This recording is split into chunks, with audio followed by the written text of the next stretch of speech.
கர்த்தருக்கு ஸ்தோத்திரம் உண்டாவதாக. கர்த்தருடைய கிருபையினாலே கர்த்தர் இந்த நாளிலும் ஒரு ஒரு போயா தினம் அன்று பிள்ளைகளாக ஒன்று எங்களுக்கு கிருபை செய்தார். சொல்லுங்க ஆமென். ஆண்டுடைய கிருபை எங்களுக்கு நல்லது. அநேகர் வீடுகளில் இருந்து அல்லது லேட்டாக படுத்து லேட்டாக எழும்பி அவங்களோட காரியங்களை செய்து கொண்டிருக்கிற நாள், அல்லது மாமி வீட்டுக்கு போகிற நாள், மாமி வீட்டுக்கு அல்லது மாமா வீட்டுக்கு போகிற நாள், அவங்களோட விசேஷித்த ட்ரிப் போகிற நாட்களாக இந்த நாட்கள் இருக்கிற நேரத்திலும் கர்த்தருடைய கிருபையினாலே நாங்கள் ஒன்று கூட கர்த்தரே எங்களுக்கு கிருபை செய்தார். சொல்லுங்க ஆமென். கவனிங்க, இந்த 10 கற்பனைகள் என்று சொல்லும்போது அது நித்தியமாக மனிதர்கள் கை கொள்ளத்தக்கதாக தேவன் கொடுத்த கிருபைகள். சொல்லுங்க ஆமென்.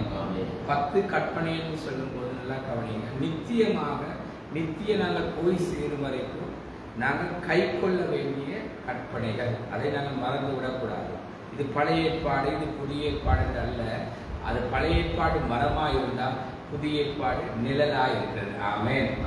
பழைய ஏற்பாட்டில் ஒவ்வொன்றும் புதிய ஏற்பாட்டை இயேசு செய்து முடித்தார். ஆமென். நாங்களும் நடந்து காட்ட வேண்டியதாக இருக்கிறது. ஆகையினால கேளுங்க, 10 கற்பனைகளை 2 முக்கிய கிளைகளாக காணப்படுகிறது. 10 கற்பனைகள் 2 முக்கிய கிளைகளாக காணப்படுகிறது. ஒன்று கேளுங்க, தேவனோடு நமது உறவு மற்றும் மற்றவர்களுடனான நமது உறவு. சொல்லுங்க ஆமென். சொல்லுங்க ஆமென்.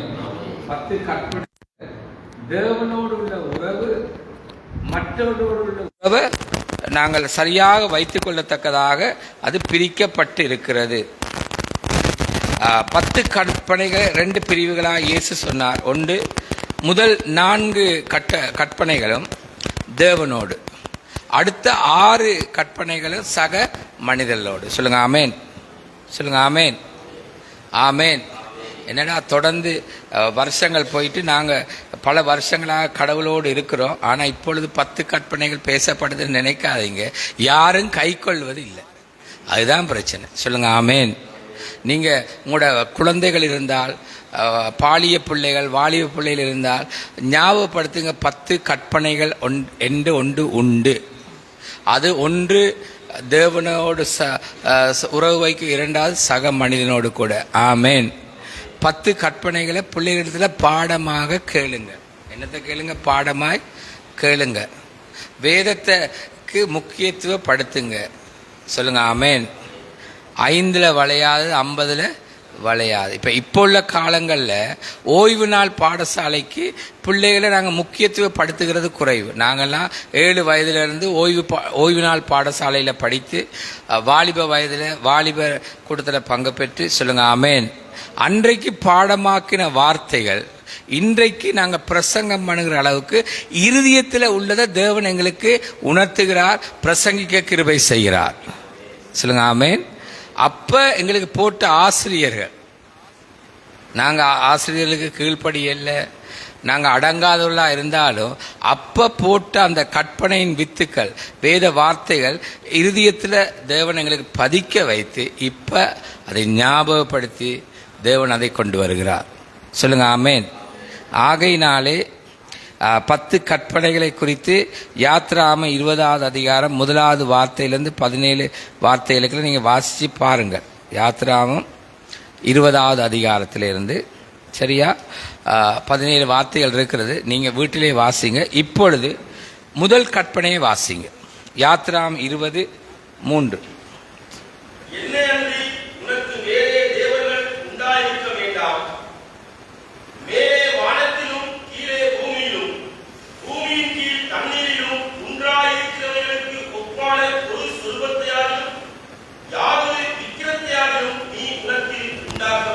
முதலாவது வார்த்தையிலிருந்து வாசிங்க. கவனிங்க, தேவன் பேசி சொல்லிய சகல வார்த்தைகளும் ஆவன.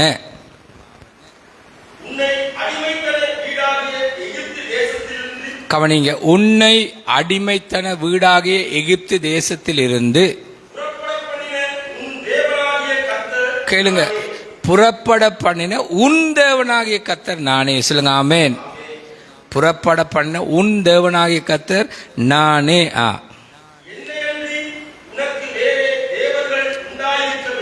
கேளுங்க, என்னை அன்றி உனக்கு வேறே தேவர்கள் உண்டாயிருக்க வேண்டாம். சொல்லுங்க ஆமென். இந்த இடத்துல திரும்ப அந்த வார்த்தையை வாசிங்க, 3வது வார்த்தையை வாசி. கேளுங்க, உனக்கு, கேளுங்க உனக்கு. சொல்லுங்க ஆமென். ஆமென். ஒவ்வொரு தனி மனிதனையும் குறிக்கிறது. என்னது? ஒவ்வொரு தனி மனிதனையும் குறிக்கிறது. அதாவது கேளுங்க, உனக்கென்று சொல்லப்படும் போது நீ எங்க இருந்த? எகிப்தின் அடிமைத்தனத்தில் இருந்தாய். சொல்லுங்க ஆமென். எங்க இருந்த? உலக அடிமைத்தன, எகிப்தின் அடிமைத்தனத்தில் இருந்த உனக்கு. நான் சொல்றேன், உனக்கு நான் சொல்றேன், கவனமாய் நீ நடந்து கொள். உனக்கு நான் சொல்றேன், இதை சாப்பிடு. உனக்கு நான் சொல்றேன், இப்படித்தான் நீ நடக்க வேண்டும். சொல்லுங்க ஆமென். இப்ப திரும்ப வாசி அந்த வார்த்தை, உனக்குன்ற ஒரு வார்த்தை கேட்டுக்கொள்ளுங்க. என்னை அன்றி உனக்கு, உனக்கு, உனக்கு, உனக்கு. சொல்லுங்க ஆமென். ஆமென். தகப்பனோ தாயோ மகனை பார்த்தோ மகளை பார்த்து உனக்கு நான் சொல்றேன், சர்ச்சுக்கு வந்து என்று சொன்னா நீ அமைதியா இருக்கணும். ஏன் அது சொல்லப்படுது? நீ கட்டாயம் இது காரியத்தை நீ கை கொள்ள வேண்டும். அதுக்கு ஒரு முன்னுரையை கொடுக்கிறார். என்னை அன்றி உனக்கு. ஏன் அது சொல்லப்படுது என்றா, உன்னை அடிமைத்தனத்திலிருந்து நான் மீட்டு கொண்டு வந்திருக்கிறேன். சொல்லுங்க ஆமென். உனக்குன்ற வார்த்தை உங்களுக்கு நன்றா புரியுமென்னு நான் நினைக்கிறேன். சொல்லுங்க ஆமென். சில நேரம் நீங்க தயவு செய்துன்னு நாங்கள் யூஸ் பண்ணுவோம், ஆனால் இதுல உனக்கென்ற ஒரு வார்த்தை பயன்படுகிறது. என்ன வார்த்தை?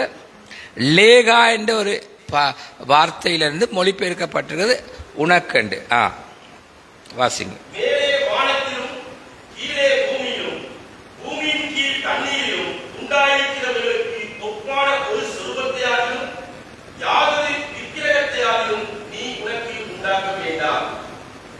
திரும்ப 1வது வார்த்தையிலிருந்து வாசிங்க.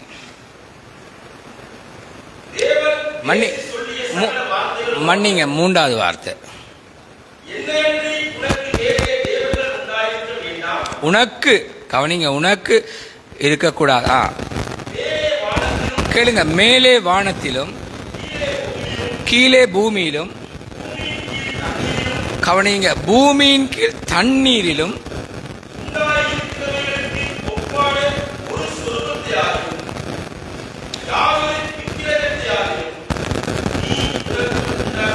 இப்ப கவனிங்க, உனக்கென்று சொன்ன தேவன் இப்ப சொல்ற வேண்டாம்.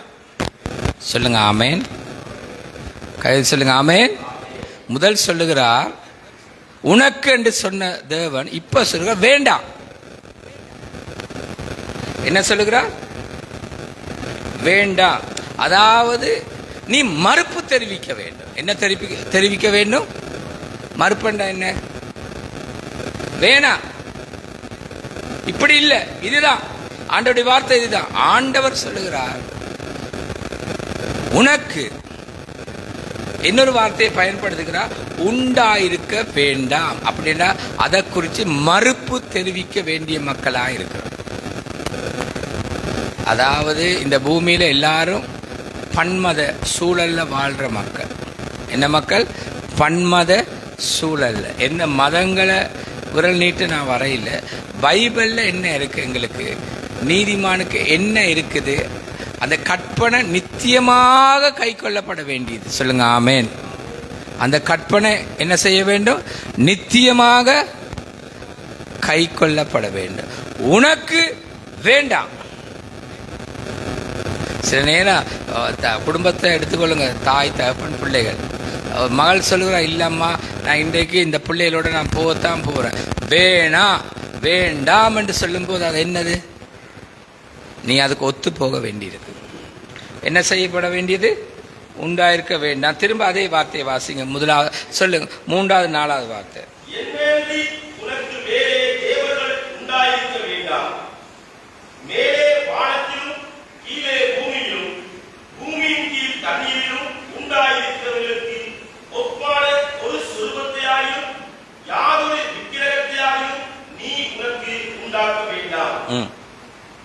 நீ அவைகளை நமஸ்கரிக்கவும் சேவிக்கவும் வேண்டாம். இல்ல திரும்ப 2வது வார்த்தை 3-4 வாசி.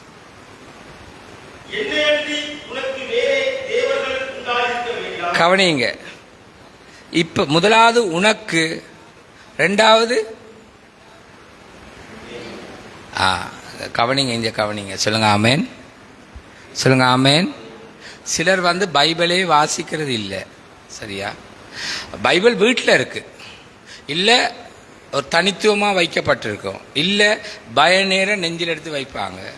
சரியா? வாசிக்கிறது இல்லை, அங்கே என்ன இருக்குன்னு பார்க்குறதும் இல்லை. சரியா? நல்லா கவனிங்க. கேட்குறதும் இல்லை, வாசிக்கிறதும் இல்லை. அடுத்தது அதில் என்ன இருக்கு? சில நேரம் எங்களுக்கு எல்லாமே புதிரானது. என்ன எல்லாமே எப்படிப்பட்டது? அந்த புதிர்ன்னு சொன்னால் யாரோ சொன்னதை கேட்டு நடக்கிற மாதிரி தான் இருப்போம். ஆண்டவர் சொல்ற, உனக்கு வேண்டாம் வேறே தேவர்கள். வேறே தேவன் என்று இல்லை, வேறே தேவன் என்று ஒருவர் தான் இருக்கிறார், கர்த்தராகிய இயேசு கிறிஸ்து. சொல்லுங்க ஆமேன். இப்ப இஸ்ரவேல் ஜனங்கள் கேட்டுக்கொள்ளுங்க, எகிப்தில் வாழ்ந்த போது எப்படி வாழ்ந்தாங்க தெரியுமா? எகிப்தை விட்டு வெளியே வந்தாலும் கலகம் பண்ணினாங்க. என்ன செய்தாங்க? கலகம் பண்ணினாங்க. எகிப்திய சிலைகளால் தங்களை தீட்டுப்படுத்தி கொண்டு விக்கிரக ஆராதனையில் தங்களை ஈடுபடுத்தி கொண்டார்கள். எதால் ஈடுபடுத்தி கொண்டாங்க? விக்கிரக ஆராதனையினால. லேவியர் 17:7 வாசிங்க.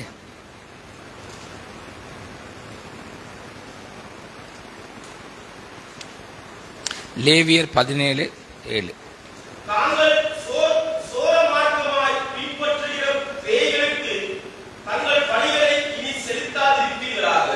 கவனிங்க, என்ன வார்த்தை பயன்படுத்தப்படுகிறது? தாங்கள் சோர மார்க்கமாக. அப்படி என்றால் வேறே தேவர்களை, அது அவங்கள சோரம் கொண்டு போயிட்டு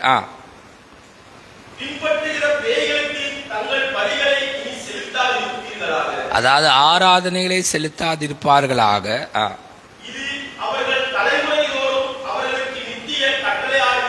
கேளுங்க, உனக்கு வேண்டாம் வேறே தேவர்கள். இது நித்திய கட்டளை. சொல்லுங்க ஆமேன், ஆமேன். அடுத்தது வாசிங்க இன்னொரு வார்த்தை, யோசுவா 24:14.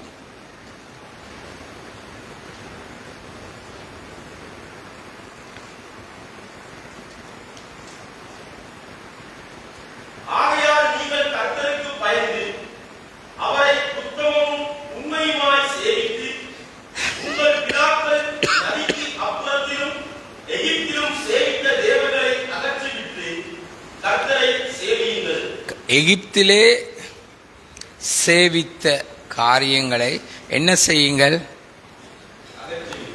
அப்புறப்படுத்துங்கள். சொல்லுங்க ஆமேன்.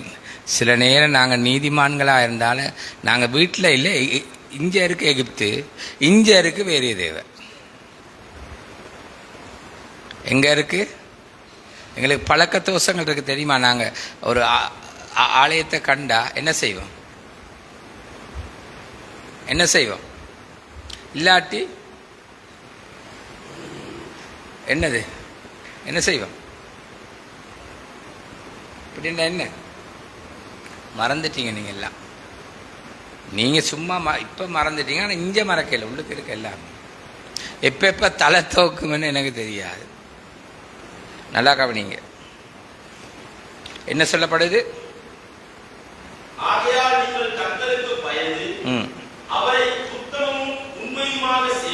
இது அதாவது வேறே தேவர்கள் என்ற இந்த ஓட்டம் உத்தமம் இல்லாத ஓட்டம், கரை உள்ளது, குறை உள்ளது.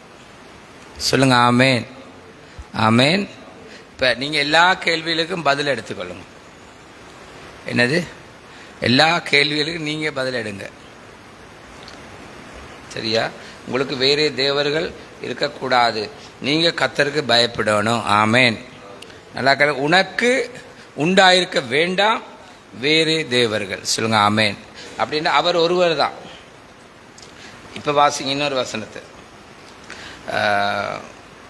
அதே வசனத்தை வாசிங்க தொடர்ந்து 14 20. உங்கள் பிதாக்கள் நதிக்கு அப்புறத்திலும் எகிப்திலும் சேவித்த தேவர்களை அகற்றிவிட்டு கர்த்தரை சேவியுங்கள். சொல்லுங்க ஆமேன். ஆமேன். இப்போ இதில் உங்கள் தேவனாகிய கர்த்தர் இருக்கா இல்லையா? இருக்கா இல்லையா? அப்ப தேவன் என்று சொல்லப்படுறது ஆண்டவருடைய நாமம். சொல்லுங்க ஆமேன். யாருடைய நாமம்? இயேசு என்பது யாருடைய நாமம்? அது ஒரு சிறப்பு பெயர். அது ஒரு சிறப்பு. எனக்கு எத்தனை பேர் இருக்கு தெரியுமா உங்களுக்கு? எத்தனை பேர் இருக்கு தெரியுமா உங்களுக்கு?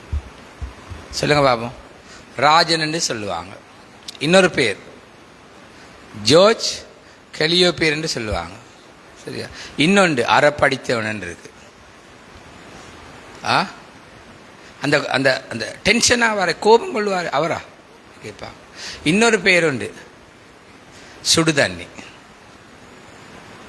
நான் மட்டக்குழி கதிரானையில் 3 மணி ஞாயிறு ஆராதனைக்கு 2 மணிக்கே போய் அந்த மண்டபத்தை கூட்டி அந்த கதிரையில் அடுக்கி கொண்டு அங்கே ஒரு விசுவாசி சொல்லுது சுடுதண்ணி வந்துட்டு. என்ன வந்துட்டு? என்ன சொல்லுங்க? என்ன வந்துட்டு? சுடுதண்ணி வந்துட்டு. எனக்கு அவங்க சொன்னது விளங்க இல்லை. நான் ஆராதனையில் பிரசங்கம் பண்ணக்கல ஆக்கள் என்ன பார்த்து சுடுதண்ணி என்று சொல்கிறாங்கன்னு சொல்லக்கல அவனோட முகம் மாறிட்டு.